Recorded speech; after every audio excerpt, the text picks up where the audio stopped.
Hello, boys and girls of the Bearded Tog. That's not the real intro at all, but we're just going to roll with it. So super fun episode today. I'm just going to get right into it. We have Benj Haisch, who is an amazing guy. I've been following his work for a long time. And despite him being a Seahawks fan, that's totally okay. But yeah, his work is super cool. And I just love his heart behind what he's doing as a wedding photographer in the Pacific Northwest. Something about him is just, he's been doing this for a long time. And he's so personal with it, and he's really trying to dive into the depth of the relationships that he's photographing, and I think that's something valuable. And so this conversation has a little bit of sprinkling of practicality, of Instagram following, and kind of like working on the funnel between when somebody sees your work versus somebody emailing you, to hire you, and kind of that process. But most of it is about relationships. Most of it is about the balance of couples in good locations or great couples in bad locations, and just managing everything that comes with running the photography business from an emotional perspective. And so absolutely love this episode. Benj kills it during this conversation, and I'm pretty sure it's the longest episode we've ever done. So here we go. Thanks so much for listening. Here we go with Benj Haisch.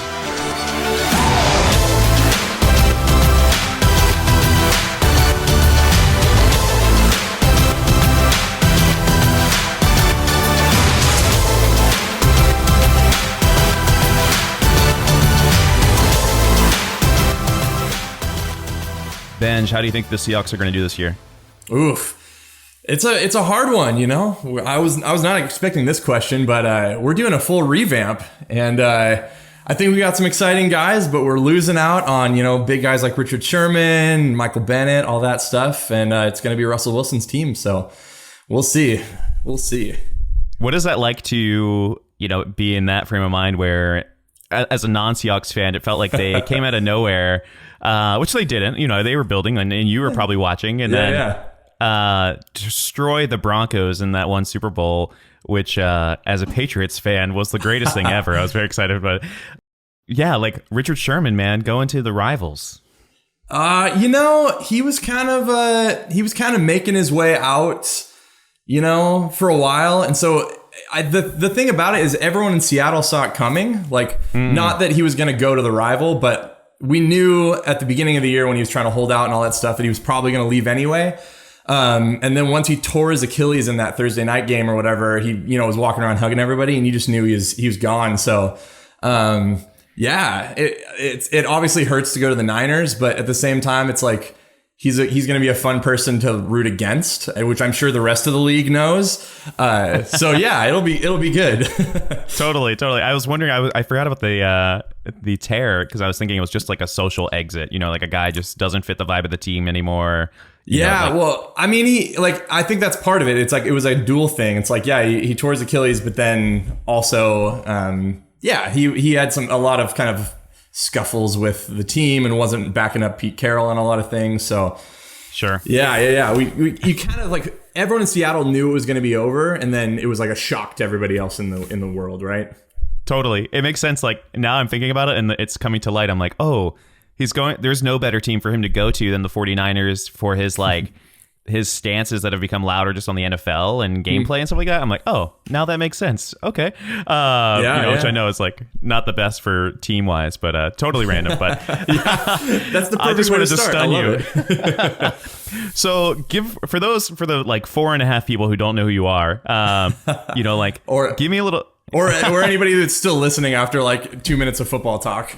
That's true. That is totally true. Well, we're trying to make these more casual conversations, and but tell me a little bit more. Where are you at? What's kind of what's Benj's story? Sure. That's pretty open ended, but yeah, go as long as you need to. Yeah. My name's Benj Haisch, which is probably a surprise to a lot of people because everyone says my name wrong. But yeah, I'm a wedding photographer. I'm based in Tacoma, Washington, which is a little bit south of Seattle. If you've ever flown into Seattle, you fly into Seattle-Tacoma International Airport. So, that's kind of where I'm at. I've been a wedding photographer now I think it's been 11 years now.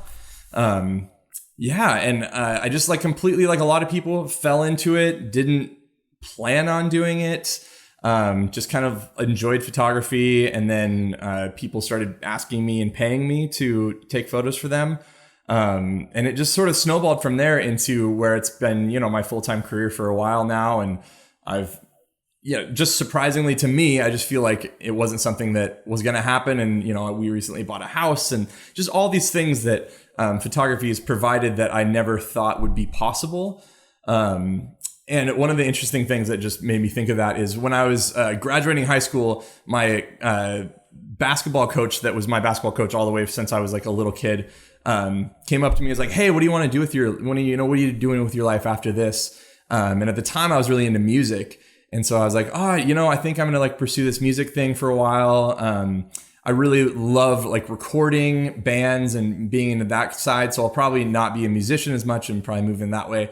And he's like, listen, Benj, let me give you some advice. This is what I tell my sons. Never try to make a living out of someone else's hobby, because a lot of other people will always be better than you. And I just looked at him and went, yeah, that's definitely true. But I guarantee you that I can try harder and, be like, I don't remember exactly what I said, but it was just sort of like there's always going to be someone that's better than you. Sure. But that doesn't mean they're going to work as hard as I will to make something like that happen. And so like when I started photography, I think I sort of had that in the back of my mind that like, oh shoot, maybe I shouldn't do this because I know that a lot of people are going to do it as a hobby. And there's obviously, tons of people that are better than me, but it's just kind of like work really hard at something and you can make it happen if you kind of make it your passion and stuff. And so I think that's the thing that I feel really fortunate about all the time, is just being like, oh my gosh, I can't believe I'm a photographer for a living. I do something that's really fun. And I get to, as a wedding photographer, be a huge part of a bunch of people's lives and all that stuff. So I don't know how you can't get paid, thousands of dollars to take photos and be incredibly happy about it. Totally. No, I 100%. You should send that guy just a photo of your house and be like, what up?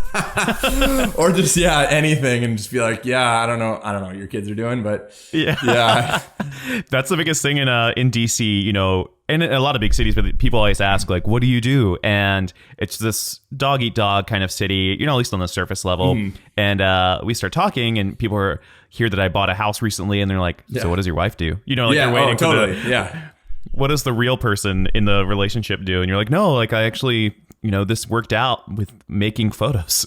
Oh, totally. And I don't really blame people for being like, oh yeah, sure. Because so many people have, cousins or friends or neighbors or something like that have photography as a side hustle, which is awesome. And photography is so popular that a lot of their friends are like, sure, you're a photographer, but like you also do something else, which is also awesome. But a lot of people I always find are just really surprised that they're like, oh no, you like make an actual living being a photographer and it's a normal like job you're able to invest in retirement and like be a normal human as a photographer. So yeah, it's cool. No, absolutely. It's this is totally random, but something I was thinking about before the show. I was like, I've never had to use your name in like a plural sense of things. One, speaking it out loud, and then two, I was like, what's going on in Benj's life? And I was like, Benj's, how does that work? Yeah. out? Oh no, it's weird all around. Yeah. And I've always been a Benj or a Benji. Like I was never a Ben. I remember when I was in kindergarten, I think it was kindergarten, or I was on like a t-ball team, right? And like the coach came up and was like handing everybody their hats with their names on them, and mine said Ben. And I was like, oh no, like you have the wrong person. This is not me. And they're like, oh no, like it says here you're Ben. I was like, that's not my name. So my mom had to, take her little like paint marker and add a J to the end, and probably a JI at the time when I was little. But I love that. Were you Benjamin, and then like just over time just got shorter and shorter, and then you were like, all right, we're not cutting the J? No, I was always like, my grandpa always called me Benj, and then most of my family called me Benji when I was little, and I just refused to watch that. There's like a Disney movie called Benji, and I never liked it because I didn't want to be compared to a dog. But then what happened is like I moved, I was Benji all through like junior high or like elementary school. And then I got to junior high and I started playing football and tried to be tough. And like the Benji sounded like not a respectable, linebacker's name. And so I just kind of like made a hard switch to Benj and went with that. My wife and a bunch of, family and random people still call me Benji, but yeah, it's kind of an either or. If you say Ben though, like it just doesn't register as my name. It's like a completely different thing, which is odd. But right. yeah. They're talking to somebody else. They're talking to somebody else. Yeah, no, it's just like it doesn't register and click in my brain, which is odd because it's a normal name for someone named Benjamin. Right, exactly. Or, really big Good Charlotte fans, if you get that joke. Yeah, I guess that's the only other one.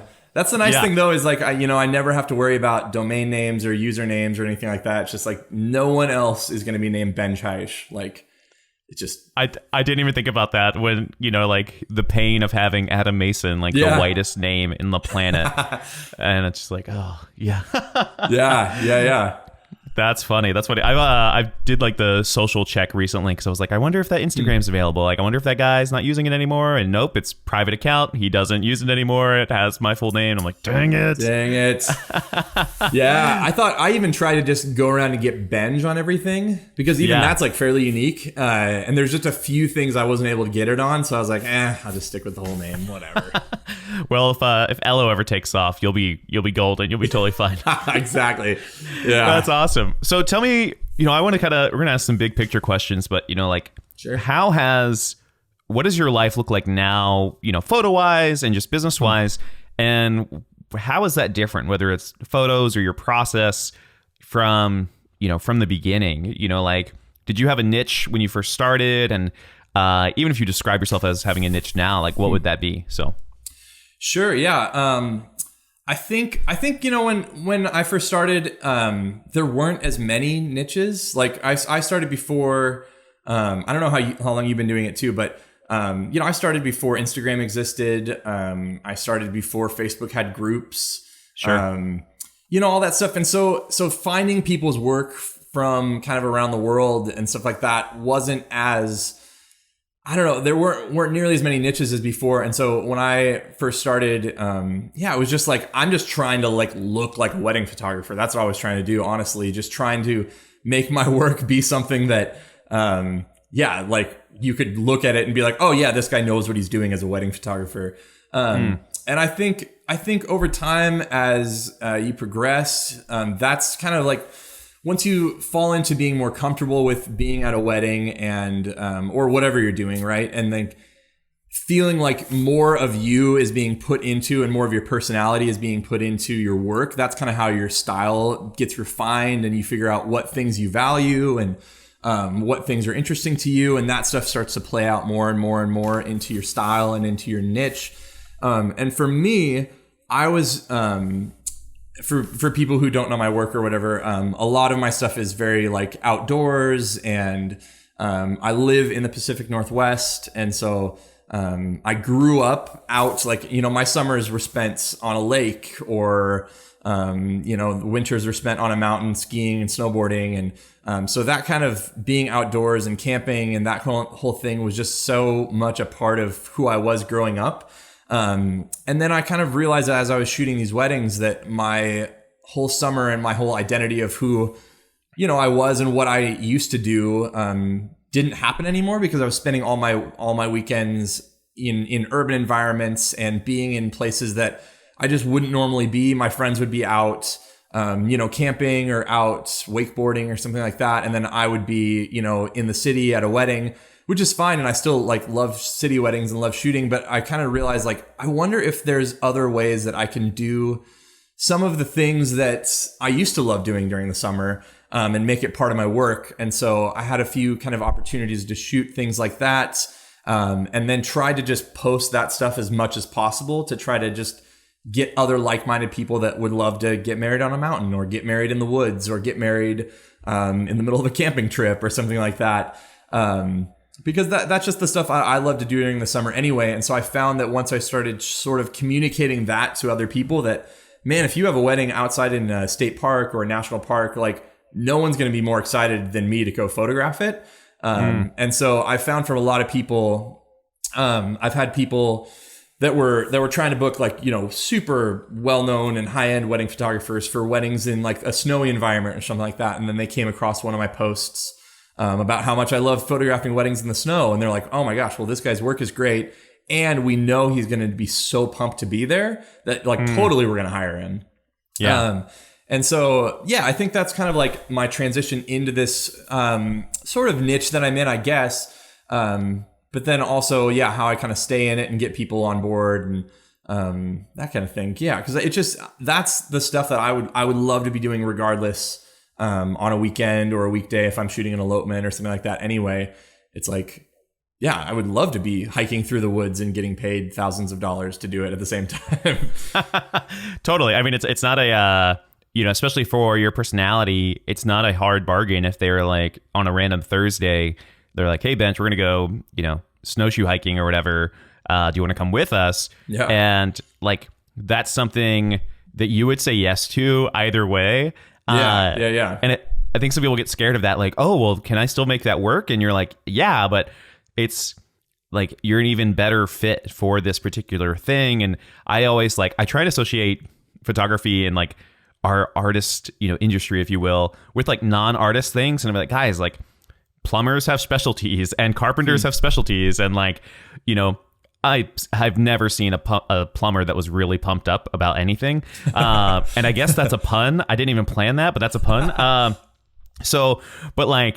if you had a plumber that was like, hey, I specialize in this, or a carpenter that was like, hey, I specialize in kitchens, or cabinetry or whatever, it's like, that is the first step, or one of the first steps of just like trusting and knowing this person. And then the rest is like, just icing on the cake. I'm sure you're there and you're like, yep, this is exactly what I thought. And this is incredible. And, or at least hopefully 9 times out of 10. Yeah, that's incredible. And is that like, now are you at a spot where does it even feel like work anymore? At least when you're actually shooting, like. Yeah, I mean, I feel like, when you're actually out shooting, it's like a lot of the time, as long as, I mean, every wedding is going to have some sort of hiccup at some time. It's just about having a good attitude and kind of like rolling with punches and being the one to try to make it so those hiccups don't affect the couple as much. Yeah. But yeah, anytime that I'm like annoyed about something or whatever, it's just like, oh, no. Slap yourself in the face real quick. Remind yourself like what you could be doing for way less money and like, get it together. But I love it. So, and there's, obviously moments where you're just like pinching yourself. Like, is this real life? I'm getting paid to do this. Like, yeah, that's awesome. Yeah. Do you think, I think a lot of people look up to guys like you who have been around for a long time and they think that they're like, what? Benj has hiccups at his wedding? Like, like, can you talk a little bit more about that? Like, that still happens, or, like you might have amazing photos from a certain part of the wedding, but the rest you're like, no, we were in a dark church, or we were in a situation that wasn't, it didn't match exactly what people think you might be doing all the time. Sure. Yeah. I mean, I would be really surprised to hear if anybody in the world, I don't care who you are as a photographer, what weddings you're shooting, I would be shocked if people are like, oh yeah, I don't have hiccups at all. I find the one thing that has been really helpful to me is just the more I can the more I can communicate with how I do things and how I go about things and what's important to me, and just like working with people's timelines and being all on the same page with things. You can eliminate a lot of hiccups by doing those things, but you're just working with. At weddings that have multiple vendors and stuff like that, you're just often working with a bunch of people you've never worked with before, and people have different priorities. And so, there's always going to be, things that come up if, a vendor's late, or, someone forgets their tie, or, there's just a zillion things that could happen, and have happened to me at weddings. And I would just find that it's just like, okay, no one's going to care really at the end of the day, as long as the bride and groom are on the same page. You're kind of like communicating that stuff. And, if guests are 15 minutes late to dinner, like who cares, whatever, it's just,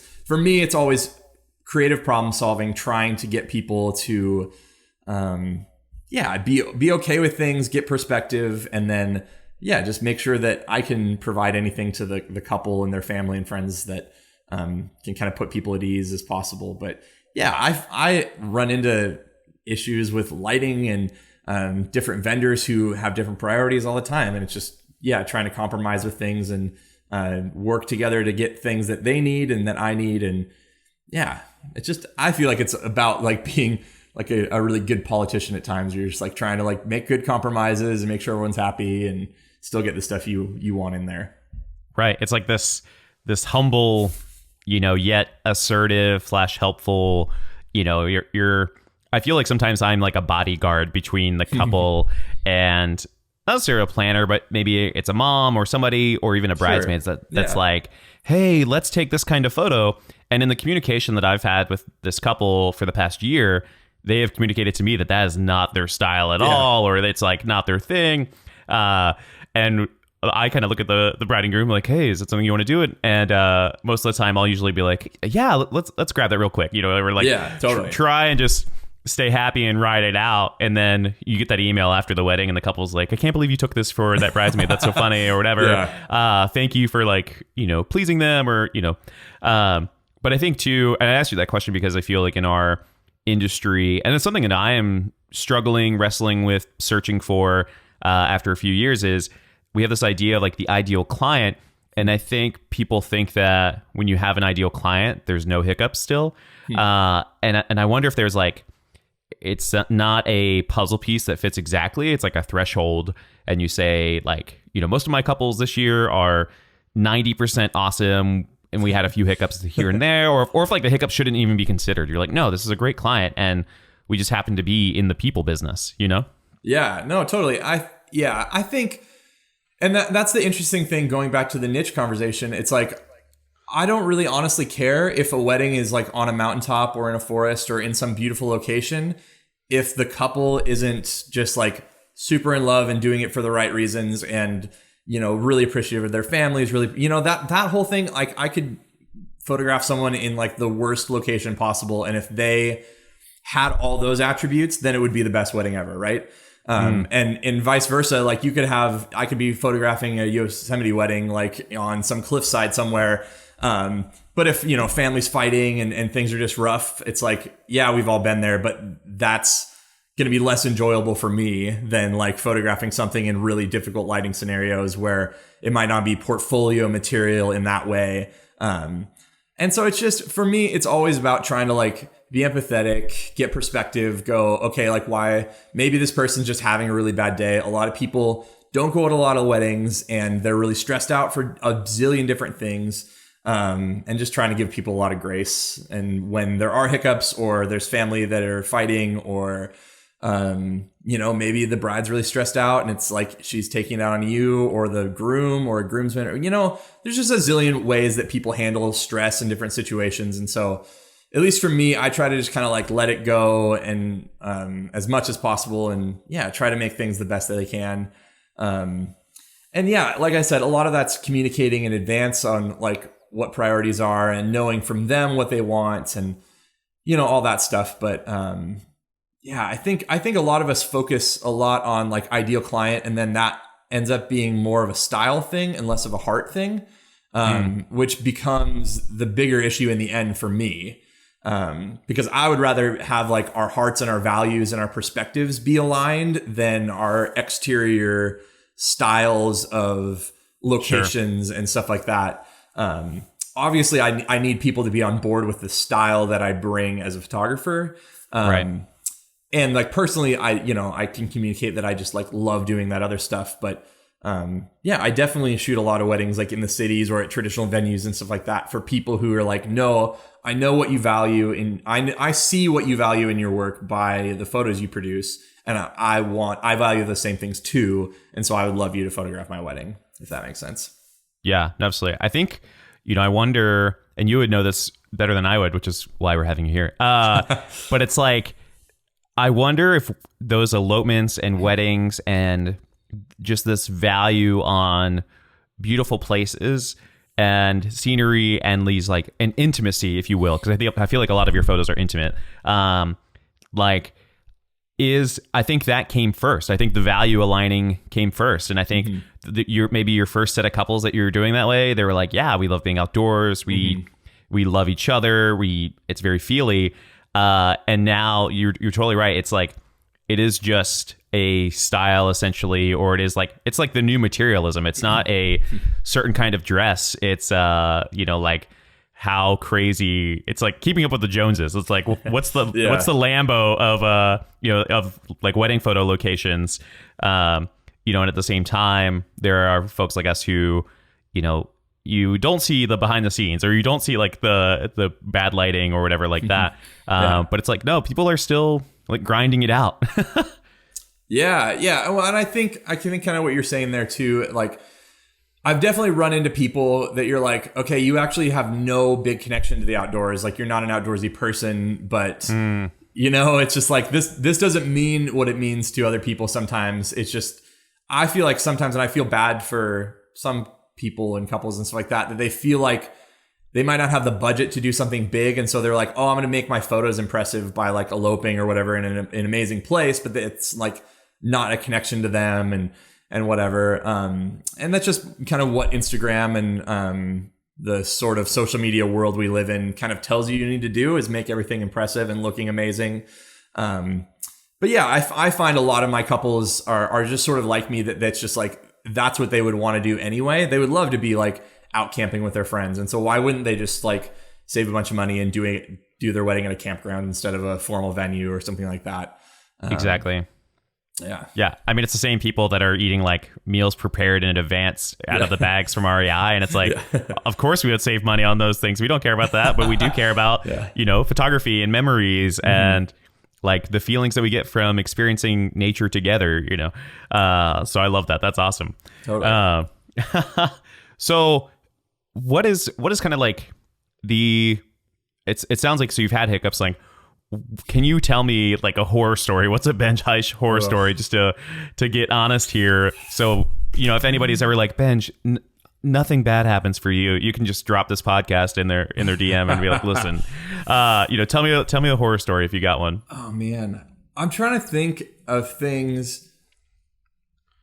The thing is, like, I feel like a lot of the things that people would consider horror stories are just like things that I have things that happen to me all the time, and it's just like, it's just a learning experience, and you go, okay, how can I prevent that from happening in the future? And a lot of things come down for me to like, okay, well, that happened to me and it was out of my control, or maybe it wasn't, and maybe it was just something that I didn't communicate correctly about something, and it's just like, okay, live and learn. Yeah, totally. I mean, there's like a drama about it, that I think like some people, that's one of the questions people always ask me, and they're like, hey, do you have any horror stories? And I'm like, no, like I don't really have anything. And so it's a trick question, Benj. And it's like, but how will you, how will you fix it, or how will you go about it? And I remember like so many weddings coming home and like making a note in my phone, like, oh, we're going to figure out a way to recommunicate that, or we're going to figure out a way to be proactive or preventative, or like, how can I be the loudest but the most like favored voice in the couple's ear throughout the wedding process, so that come wedding day, it doesn't feel like it's Adam's show, but they're, we're going to spend 10 hours together, or something like that. Like they're going to be in line. So yeah, I feel like exactly like kind of what you said. There's never been like a big horror story, but it's like little things that some people might get freaked out. Like I had a bride who was 3 hours late once. Yeah, totally. And everybody was like, is everything okay? And I tell people that, and they're like, oh my gosh, that's terrifying. And I'm like, hey, like, this is the people business, man. Like stuff happens, and it's, our character is like how we will react to these situations, and like our legacy and integrity is like, how will we act during those moments? How will we act when we get that email? Like, we have to care about other people. They're going through a lot of stuff during this time. Oh, totally. Yeah. Trying to just be empathetic and like thinking back and going, okay, putting yourself in their shoes and going like, okay, did I do something, and how could something I've done been perceived how that it seems like they're being, perceiving something. I've also found too, like sometimes something happened at a wedding that was completely out of your control and had nothing to do with you. But as the photographer, you're like the last point of contact. You're the last person, vendor, whatever, connecting someone to that wedding experience. And so maybe they see the photos and it reminds them of how unhappy they were with the cake, or how unhappy because the only thing you can do, or for me at least, the only thing I'm trying to aim to do is like make someone feel how they felt on their day and like be there if there's something on the day that is stressful or not happening well, to try to help them be in a better mood about everything.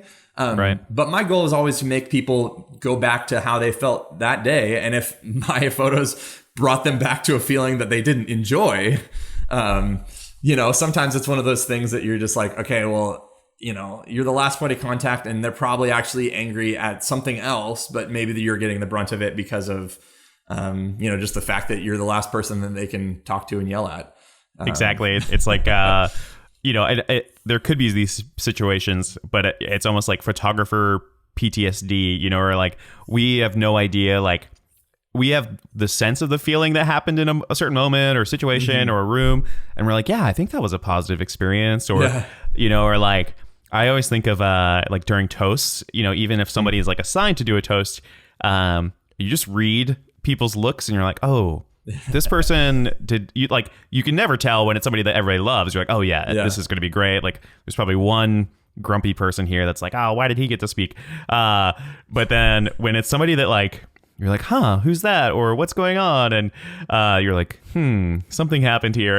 And I always wonder like, oh, should I hold back or, and just try, it's such a weird job. Like that's not something you learn in photo school, or whatever, or on YouTube. Sure. But like, yeah. Well, and that's something I ask on my like info sheet that I send to clients. Like, is there any circumstance or anything I should be aware of, like maybe because I'm sure I've made like hey, let's get a photo with grandma. Where's grandma? And it's like, oh, grandma died last week. You're the jerk for just being like, no, I was just trying to make sure your family got photographed, But same thing. So a lot of times people will give me a little bit of background and insight as to like, okay, like my parents are divorced and here's why, and they're friendly, but they don't want to do this together. And here's why you shouldn't put them next to each other or, whatever circumstance. It might be. And I think that also just understanding the depth of human relationships that go way beyond you meeting someone on one day and just allowing people to, live those things together. And for me, like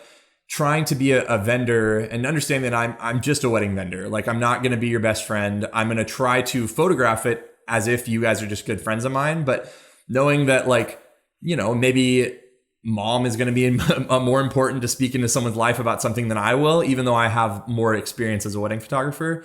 And just knowing that often people have 20, 30, 40, however many years depth of relationship with somebody. And all those nuances aren't going to be things that I'm going to be able to understand, but I'm going to try to photograph them in ways that when they look back at them, they can see those nuances, even if I wasn't able to know them at the time. Does that make sense?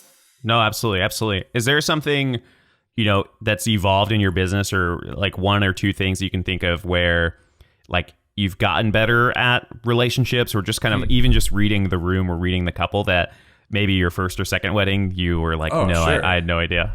Yeah, no, absolutely. I'm a firm believer. I heard someone say once that basically like people should be able to tell like who you are as a person through your photographs. So your photographs should be somewhat like autobiographical in a way.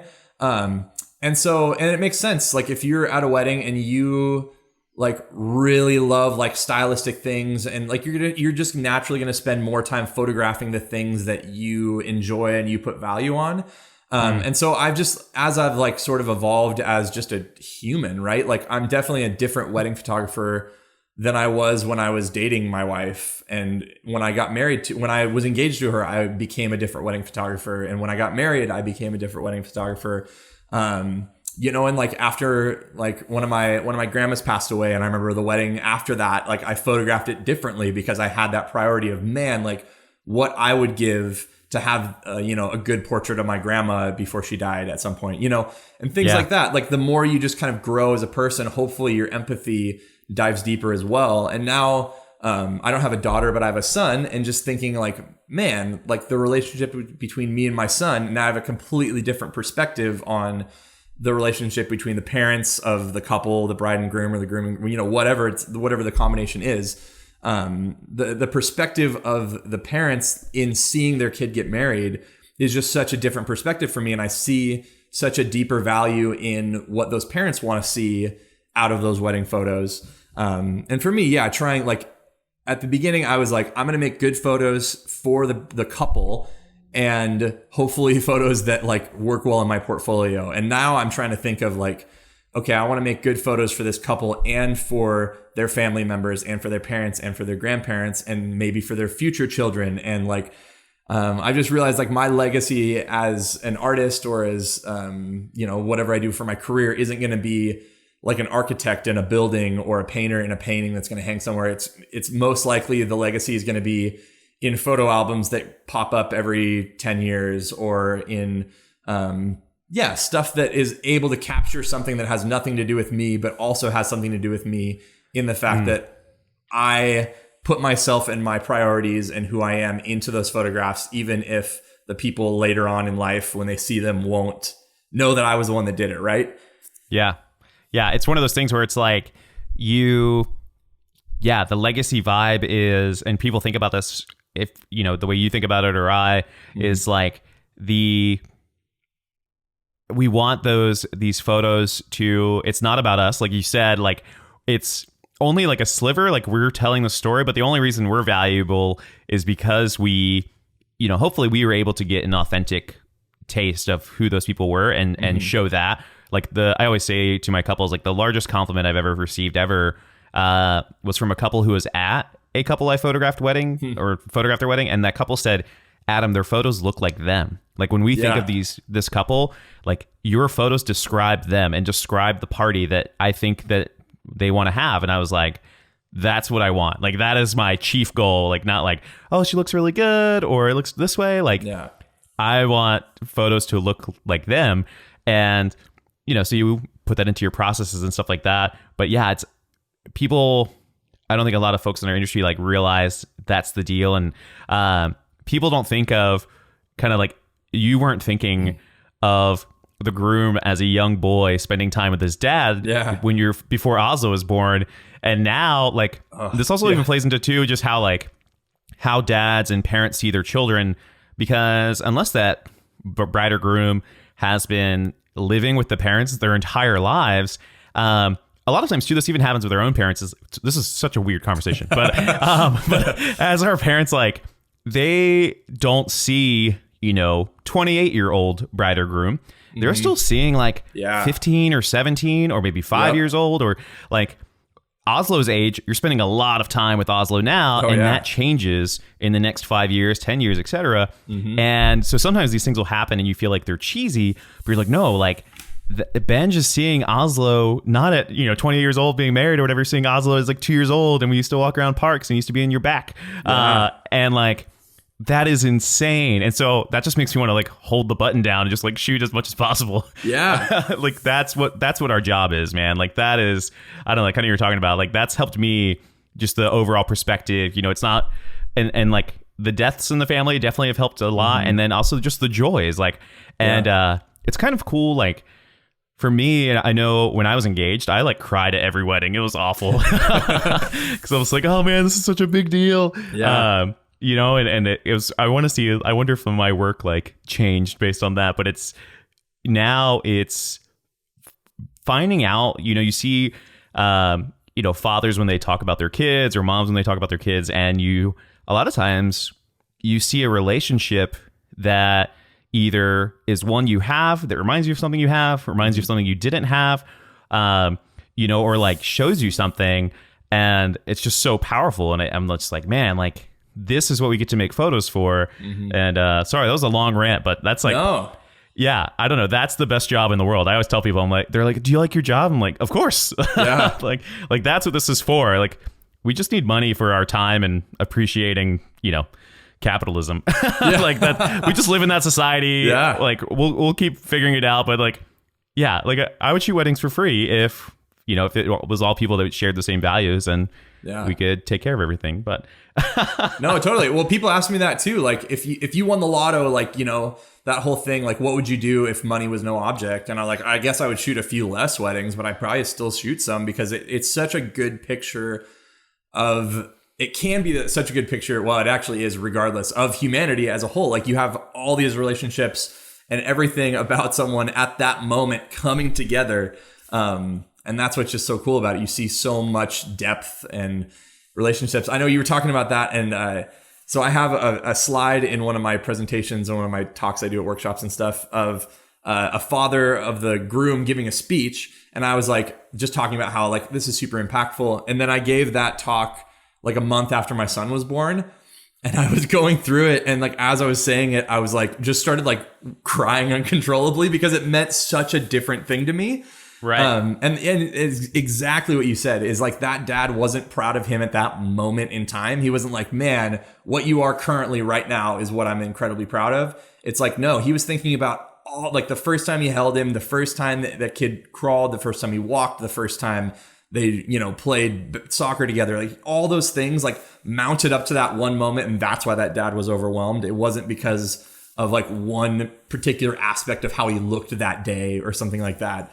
And I think just having that perspective of just knowing like, for better or for worse, there are like so much depth to all these relationships we get to photograph. And that's one of the reasons why it's one of the best jobs in the world at times, where you're just like, all those things, all of the great things about humanity can be captured. Yeah. And if you're available to be in that mindset to do so, you get to kind of experience in some of that as well. Yeah. I think just this is my 2 cents, but if you win the lottery, well, I never will. I don't play the lotto. But. Right, that would be the very, very, very high stakes and low chances. What you would do is you would just have like build your house in a really dope location that has like camping and everything, and then you would just invite brides and grooms and their families to your house and host them as you photograph them. Yeah, just like, hey, come to my ranch. Like, there's snow, there's wolves and whatever. So I want to talk about like we're gonna try and get a little bit lighter before Benj and I just cry on this podcast.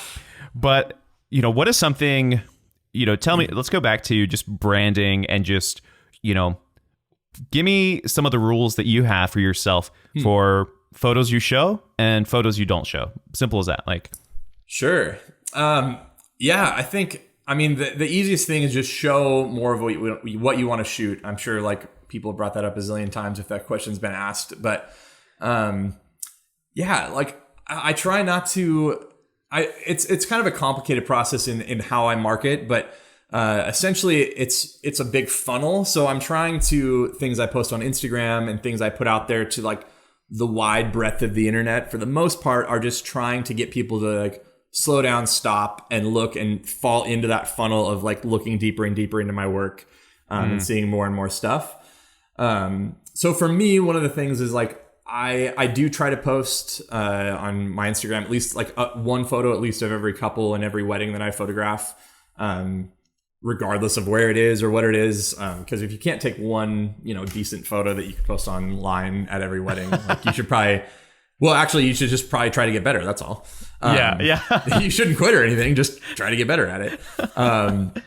But yeah, so I try to get people to kind of like start with the big ideas of like the stuff and the style that I am, and then try to get people to move deeper into like maybe watching a slideshow or maybe like scrolling through a couple of those carousel posts on Instagram where you can see a little bit more. And get people to go to a blog post and then hopefully see a full gallery and kind of move in that direction through the funnel. But yeah, I just try to post a lot of stuff of, places I want to be again, everything that I want to shoot again, styles, anything like that. There's not like a huge, like, I don't have a 10-point rule of like, it's got to check all these boxes or anything like that. But that's kind of like where I'm going with it. I wasn't sure if you were just able to like explain, and it's one of those things where you like know it in yourself. And totally. And definitely for you after a longer time. And that's something I'm trying to figure out is like, one, I don't have to post everything from this wedding. Like what? I'm like kind of reverse engineering. So I'm kind of doing that with you. And then there, like you would know a photo, you had two of your photos and you're like, all right, this one I'm going to post for sure. Or this one I'm going to share. Or I guess two, even like in your portfolio is like a really good example of like, all right, what am I going to show? Like what represents Benj? And there, I just knew that there were like certain guidelines, that you might not be able to flesh out, but you might say, like, okay, this one fits my vibe. And I've never heard, I've heard of like ClickFunnels and taking people, like we've all downloaded a free PDF and then got, through this crazy cycle. And by, at the end of the month, you've spent $1,200 on some webinar and you're like, what am I doing? But I've never heard it from a wedding photographer perspective in a non-spammy way. And so can you kind of like elaborate on that? Like I see the pieces, right? Yeah. You're like Instagram photo. Please, if they look at it, then XYZ. But yeah, can you talk a little bit more about that? And is that something you actively think about, or are you kind of the similar? You're just like, no, these are just the pieces, and we hopefully that they get to my inbox, if you will.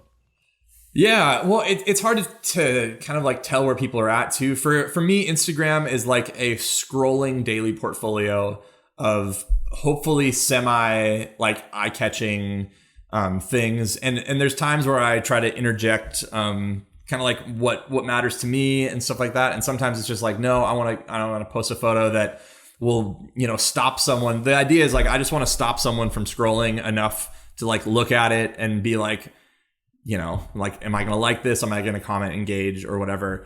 And then, yeah, I just kind of have different ways of moving someone down. So that's why when I give talks and stuff like that, I talk a lot about kind of like the depth and what really matters to me as a wedding photographer and a human in general and stuff like that. And a lot of the times people are like, well, then why don't you post like only moments and only like really meaningful things on your Instagram? Like that seems like a disconnect.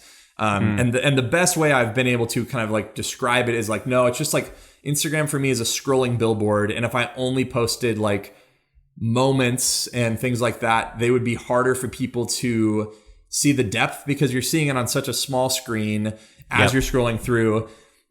There's good ways to kind of interject those in there. But as a culture, like I don't think we're ready for that in the most part. And I'm also not like someone who thinks that they're a good writer. And so being able to caption some things and share the depth of something, also that's just a lot more involved to like be able to capture and show the nuance and everything like that of every moment that happens and stuff like that. So yeah, for me, the idea is, and that's kind of where it came from, is me going like explaining like kind of why I run my Instagram as it is just to be like, man, this guy takes like cool photos and cool locations that I really enjoy. And then if someone stops long enough to start like looking into more or reading some captions, then like, oh, they can see like, oh, so this guy takes these photos and here's like the reason behind it. Oh, maybe I'll start like moving on deeper and deeper and deeper into different things. And so a lot of people, they found me on Instagram. They saw I had a lot of followers. And so they're like, okay, cool. Maybe this guy's good.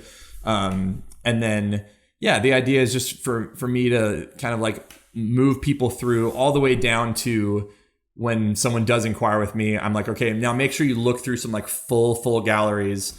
And I say it on my pricing sheet and my info stuff that I send to clients that like, okay, 90% or whatever of the photos you're going to get on your wedding day, like aren't going to be these like big monumental portraits somewhere or whatever. They're going to be a lot more of this stuff that really matters. And so please like look it through, my galleries and stuff like that. Also look through other people's galleries and find someone that really meshes with you and your values and all that stuff. So yeah, sorry, that was like sort of an off take on like how that funnel works, but no, that was awesome. Yeah, that's kind of like how I can sort of justify how and another way I've sort of put it is I feel like the photographs that we all take all sort of have a different shelf life.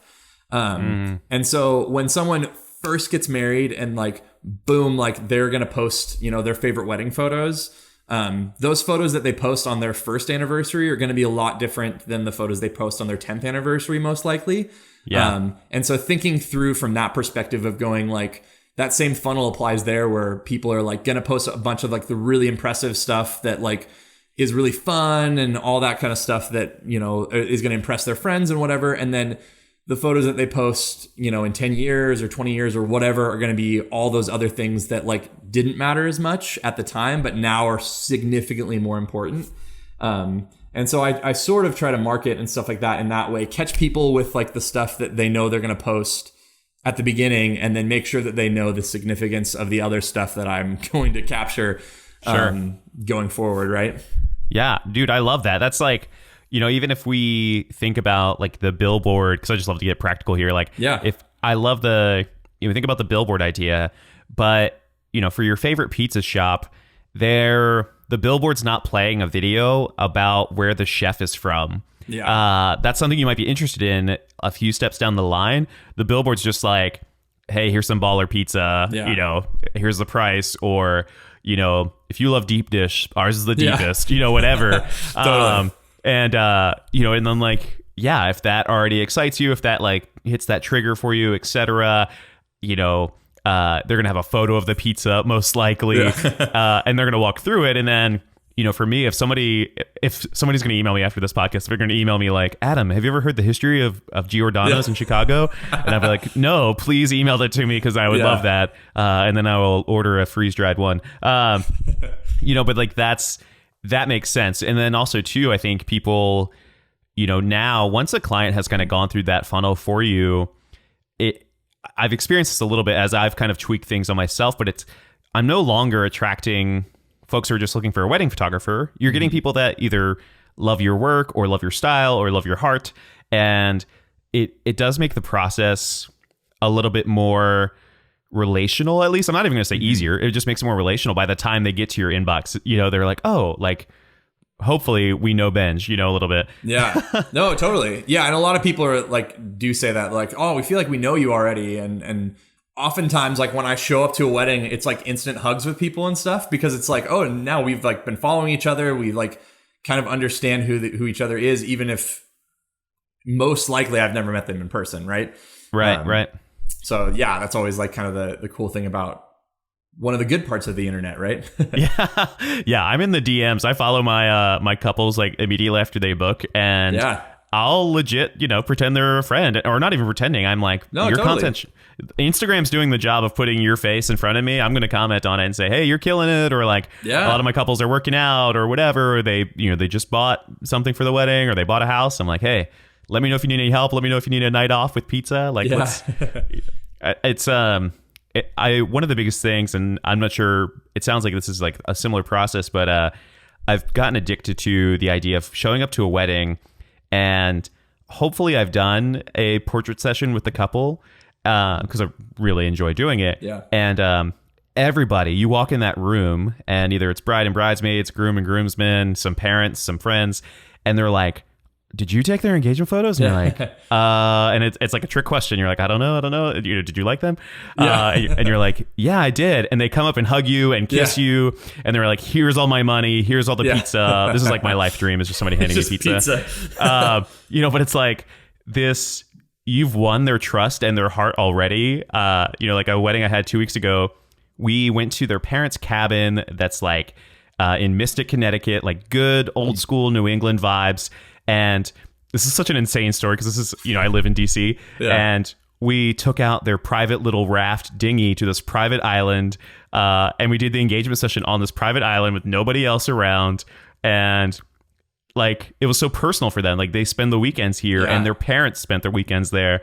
And then we took some cool drone photos. So we even showed like this place they love in a way they'd never seen before. They had never seen the harbor like that, which is a little bit of a fun like photo time. You're like, hey, I can use this skill to, make everybody happy. And come wedding day, this bride had probably 20 or 25 just ladies in the room, no bridesmaids, just 25 like homies, if you will. And I loved it. I was like, this is so cool. And you don't have to buy them dresses. And and all of them were like, are you the guy? What's your Instagram? Like, it just built a lot of rapport. And that's, again, that's part of the goal of the podcast and just these conversations. And I'm sure you experience it. Like, never once, even so far in this conversation, we haven't been like, what was your F-stop there? Yeah. Like none of that, man. It's like relationships and winning. Like, that's going to be the title of the episode.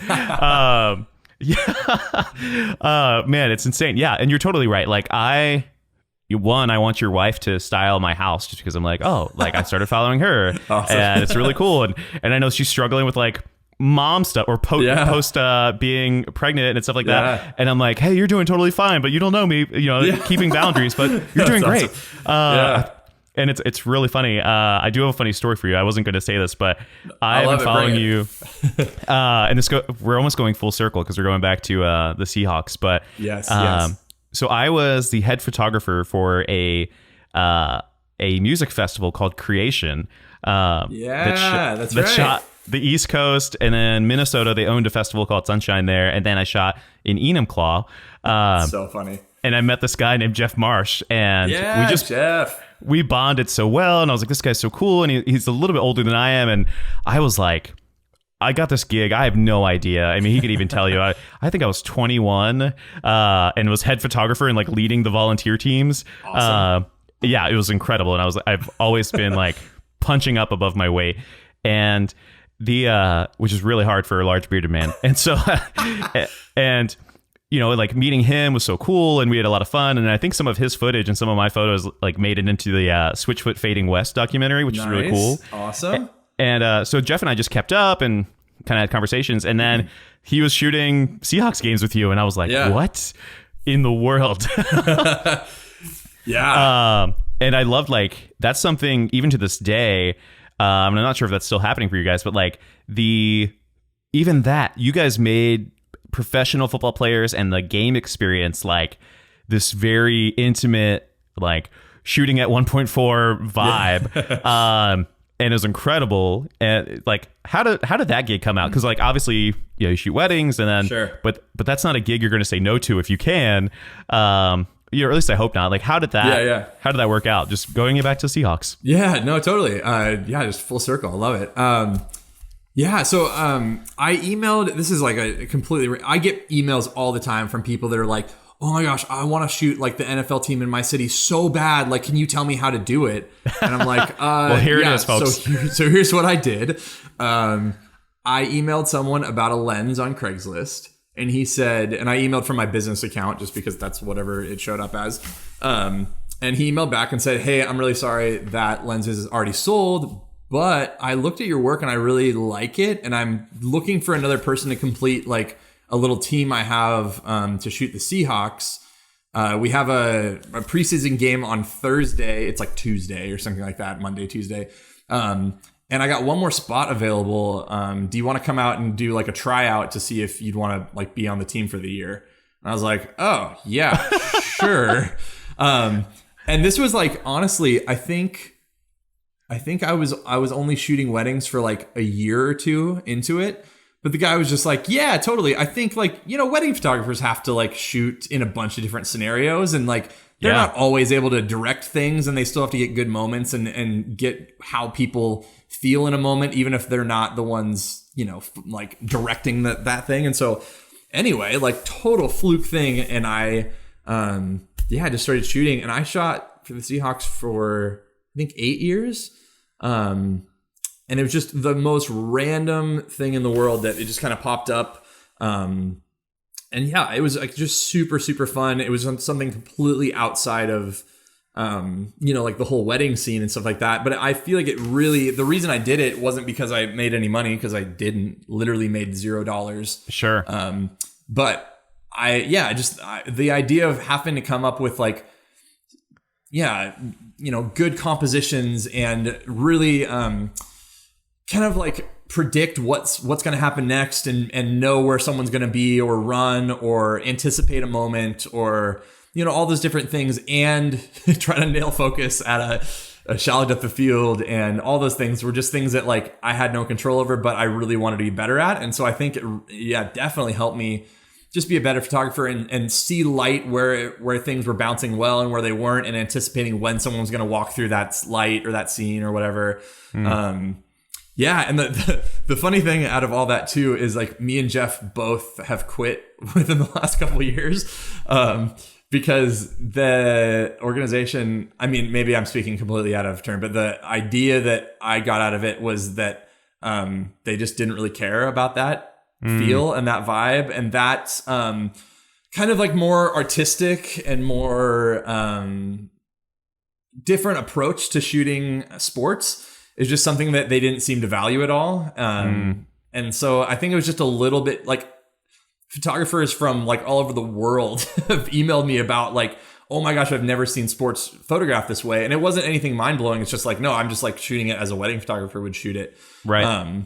And using those kind of techniques and stuff. But yeah, I think that they were a little bit, not that they were even artsy, but like a little bit not commercial enough or not like straight edged enough or straight laced or whatever. And so yeah, I just found that they never really posted any of my photos or cared about them that much. And we had a lot of just random scuffles. And so I was like, yeah, I'm not going to do this anymore. Especially, as fun as it was. Yeah, it's like, man, 8 years for free. And it's great. It's like one of those things where you're like, yeah, I'm going to keep this up as long as it goes. And that's so sad that it was like there, you know, something wasn't appreciated. And I can imagine like those conversations. I'm not sure if it was with other photographers, but they'd be like, why are you adding grain to this photo? You know, or like, why are you adding color? Or our colors don't look exactly like that. And you're like, yeah, but well, like you know. the typical sports thing is like, you know, people that are reporters and working for the AP and stuff like that. And they're not like color grading their photos. Right. Exactly. So I was like shooting in RAW, which most people don't do that anyway. And then I was using, you know, like VSCO presets and putting them on there. And it was just like, wait, what? Like, why would you do that? You know, because all of that reported stuff is like, no, we're just going to crop and maybe add contrast and send it out. Like, yeah, this is against, you know, photojournalistic integrity. So, right. And that's totally fine. It's weird that they like didn't, you know, I don't know. I feel like it was awesome. And I wonder, like, you know, if it's between a press photo and one of yours of Richard Sherman, like, I hope that Benj's is hanging up, but no, I think that was the thing is like, they were just different and I shot in a different way. And my kind of like feel looking back too, is just like to get someone with not a completely, but a different enough mindset of what they valued in it, was maybe something that just was like hard to make cohesive with the rest of the stuff that other shooters were bringing. And making it all, look cohesive in the same thing. And so it was just like, it was like kind of like a mutual, like, okay, well, clearly you guys aren't enjoying what I'm doing in the way that I want to do it. And so, maybe it's just time to move on and do something else. Totally. No, that makes sense. I mean, especially if they, you know, it's either they can post from everybody or they can only post from you as far as like cohesive brand colors and all that stuff. And that makes sense. But anyway, it's just like a really cool story. A little bit more fun one. So what are you watching on Netflix right now, or what are you consuming that you're really excited about? What is one of your big goals for this year? And then what is something that you want to tell everybody about that you can either promote or that you want to say to the world, Ben? Just kidding. There's not really a lot that you can say, Benj, that the people are going to hear, but we can try.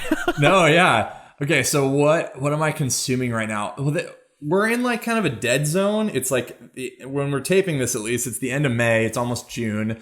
And there's like nothing really on right now. Like, same. None of the major news not news networks, dear Lord. I guess that's what I'm consuming right now. Is just like they've got plenty for you. The news cycle and like being caught up on what's going on Twitter, I guess. But there's like nothing. My wife and I are in this like funk of like, we don't have a show. Like, we watched Curb Your Enthusiasm for the first time, oddly enough, a couple months ago, and that was like the last thing that we really binge watched. There's like nothing really coming out. There's nothing out right now that I'm like super excited about. I'm not like, I wish I was. Yeah, Netflix is like a dark zone. I feel like we're in the same spot where they're starting to push these things on the front page where I love Netflix originals. And so they'll put these things on the front page and you start playing it and you're like, oh, this is a foreign TV series and it's overdubbed with English. Yeah, this is which can be awesome. Not going to work for me. I'm like, that's really hard for me. I'm like, my brain is way too small to watch this. No. So maybe someone should like message me after hearing this and be like, no, you're missing out. You need to watch these shows. Like, I mean, I've watched all like the main stuff. I just feel like there's just nothing out right now that I'm missing out on. Right, exactly. And if you do, it's like, it's short, you know, like 13 Reasons Why was solid. We just finished that season. And did you ever watch Dexter back in the day? No. So I watched like, it was one of those, I watched a few random episodes. So maybe it's something like that where I just need to go back and like watch some random show from a while back that I've just never actually watched all the way through, you know? Totally. My wife, so we started, it's called Safe or something like that. And it's the guy from Dexter, Michael C. Hall. And and he's British and it's weird and it's pretty solid. And then but as far as like diving into a big show, and I feel like people always say like The Office, which is amazing and you should watch it if you haven't, obviously. but we dove into The West Wing together. Like I had watched it before, and when you're in DC, you have a little extra. Yeah, we have some buy-in, but I think now too, just like with the show is very different than reality at this moment. Yeah. We'll put it that way. I'm sure, but in a good way, dude. There's like I'm gonna let you. I would say give it a few episodes, dive in, and there are some times when I finish an episode and I just start like tearing up, and I'm like, man, that is so good. Or like the characters in it, I'm like, that's the dad I want to be, or I'm like, that's who I want to be. It's like, it's such a solid, like, feel good show. And I think the first season is still in 4:3, not 16:9. So you're going way, way OG. But I think I've watched like the first three episodes, but it was in a weird time where I like wasn't into it. So maybe I'll try it again. Yeah, totally. You have to be like ready and open for feels, which I feel like you'd be ready. You're like young single bench would be like, this show is awful. Yeah, exactly. Yeah. Awesome. Yeah. So you have any workshops or any Cascade workshops or anything coming up soon? No, yeah. So nothing's like announced yet. But yeah, I'm playing around with the idea of doing some more local ones that are a little bit easier and more accessible to people. Because usually I do mine a couple of hours outside of Seattle in a little town called Leavenworth in the middle of the mountains, which is awesome. But then if someone's flying in from like the East Coast or something like that, to have to do all that stuff, and then like a lot of people that live somewhere else or have a Friday wedding, they always have to like leave first thing in the morning on the last day, and so I've been considering doing one a little more local here in the next few months or something like that. But then again, especially once July hits, July is like my super busy month, and so probably not a lot happening until the fall in that manner, because yeah, just like I love being an educator and putting out content like that, and selling presets and all that junk. But also I'm mainly a full-time wedding photographer, so in the middle of the summer, it's just like, boom, this is happening, and there's not much time for anything else. Right. That's so funny. Like on the East Coast, at least for me, until like a month ago, I had 0 weddings in July, which I was like, yeah, that's going to be great. I'm just going to go swimming every day. Whereas in the Pacific Northwest, we're like, guys, this is our only time. We have to make this happen. Yeah, we're like late June, mainly like late July, even through like mid-September is like our money time. So yeah, there's been times where I've shot like 16 weddings in like a 6-week span, it's just like, boom, this is our time to shine, guys. This is when the weather is like 75 to 80 every day, and just like awesome. And it's mainly because the only time that you can like hopefully get away with not having rain on your wedding day. So if you want to be outside and not have it rain, then those are kind of your only times around here. And it's not brutally hot. Like we get like 2 days a year that are in the 90s, and everything else is like just a nice calm day in the upper 70s. Dude, that's incredible. I'll just have to come out there during July, and we'll just shoot together. And we can just watch the Master Benj work his magic. Dude, when I go somewhere else, though, in July, and I'm just like, what is humidity? Why is this a thing? Like, get me out of here. Right. I'm not built for this. Yeah, just watching Chewbacca sweat. You're like, what is happening? Yeah, seriously. That's awesome, man. Well, also, speaking of Chewbacca, how have we not brought up that I have like an okay beard? You have a beard. Like, this is the Bearded Tog podcast, right? That's true. Yeah. Made it this far. Have you ever done, I have to ask you one question. I'm switching it up on you. Have you ever done a yeared, where have you like gone a full year without shaving it? Yeah. So I'm so impressed. Sorry, you probably answered this before, but no. This is first time, I think, which is really funny. It's all been emotional photography stuff, and now we're talking about beards. So the beard is kind of a complicated thing for me. So we're just going to give the whole history. This is hilarious. Right, why not? Benj asks. It's been in episode 1. Come on. Yeah, seriously. This is like episode 1 in the Star Wars way, where you go back to it. Yeah, exactly.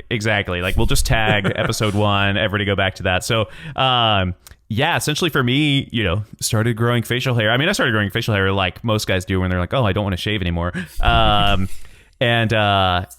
always had a beard. And the past few years, I've just let it do what it wants. Awesome. And for some odd reason, my rest of my hair grows like crazy. My beard has like it might be growing and I just don't notice it. But no, you've reached terminal beard. Yeah, that's essentially what happens. Like I walk around with guys and they're like, their beard is down to their belly button, and I feel like a a child. I'm just like, oh, what is happening? Like, why can't I have that? Or like ZZ Top just played in DC a few nights ago, and people are posting about their beards, and I'm like, yeah. That's not possible. Right. Like in a beard of clean shaven people are like, oh, Adam's cool. He's got that beard. He's just cool. Like with around other bearded guys, I'm like trying to hide in the corner. Imposter beard syndrome. Yes. But, awesome, no, man. so that's what I came up with, that you've reached terminal beard length, because that sort of happened to me on like I grew mine out for like a little over a year, and then like parts of it like would keep growing, which is the weirdest thing, and then like the middle kept growing, but the sides sort of stopped, and once the middle started like to sort of separate like a wizard, I was like, all right, we're done, like going back to being normal again. Like this isn't happening. That's awesome, man. Well, hey, thanks so much for coming on, man. We'll make sure to drop your Instagram in the show notes, because I want people to go look at that magical the magical photos, and at the same time you get to see your son and Tacoma and fun trips and stuff like that, man. Dude, seriously, thank you so much. It was an absolute pleasure, and yeah, man, we look forward to seeing what's coming out this year from you. Epic. Thanks for having me. Wow. So I think we just broke the record for longest Bearded Tog episode ever. I'm pretty sure. Might have to go back and look, but yeah, that was awesome. I feel like Benj and I could have gone through the kind of like the Joe Rogan process and just been 4 hours on relationships and managing expectations and communication and being proactive and the real life of a wedding photographer. But then also, there's some fun moments for sure, but those moments aren't going to be the ones that matter in 10 years. And so that's why things look different, and you have to kind of have this like bigger perspective. So man, what an incredible episode. I absolutely love that. Definitely check out Benj's work in the show notes, or his Instagram is just at Benj Haisch. And if you can spell that without looking it up, then you get a cookie next time you see me. One thing of note is, if you haven't left a review or subscribed on iTunes, maybe you're just listening to this episode and you're like, oh, this is a cool episode, like, please go to iTunes and subscribe to this podcast. Check out a few other episodes if you'd like, and let me know what you thought in the reviews. I really, really, really, really, really want to know what you're thinking about the show. What can we do better? Who do we need to have on? I hope for more conversations like this. When these episodes, I always tell the guests that it's going to be an episode or a conversation that doesn't happen in the workshop. It happens after the workshop, or it happens, at dinner the next day or something like that. I think it's kind of this off the cuff, very casual, but very insightful conversation. And that's the goal there. So let me know if you like that. Let me know in the reviews. Leave a 5-star rating. It really, really, really helps the show. And I would love to help that out. So thanks so much for everything, guys. Keep being awesome. And I hope you have a wonderful week.